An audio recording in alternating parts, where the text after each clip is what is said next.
On ne peut pas parler aujourd'hui de démocratie sans parler de l'égalité. On ne peut pas parler de société juste et équitable sans parler de l'égalité. Toutes les personnes discriminées, racisées, les personnes minorisées sont concernées par notre combat pour l'égalité, notamment les personnes LGBTQI+, qui subissent aussi des violences, de la discrimination au sein de leur travail, dans la rue, avec leur famille. L'orientation sexuelle n'est pas un choix, mais c'est un sentiment, c'est un vécu, c'est l'identité de la personne. Et si on veut vivre en paix, il faut respecter aussi la liberté d'une personne de s'afficher ou pas, parce que dans certains pays, l'homosexualité est criminalisée par la loi. Et notre rôle en tant qu'association de droits humains, c'est de protéger les personnes. La liberté a un prix.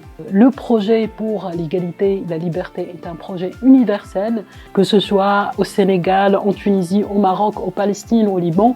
Nos référentiels sont les droits humains, nos valeurs, ce sont des valeurs humaines et nos principes sont des principes universels.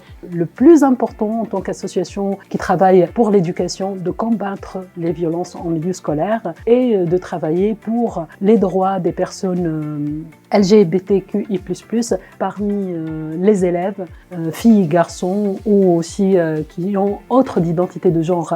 La lutte pour l'égalité fondée sur le genre, y compris pour les populations LGBTQI+, fait partie de notre lutte pour les droits humains. Travailler pour une éducation de qualité qui est basée sur l'égalité et les droits est essentiel pour construire des générations épanouies et éclairées.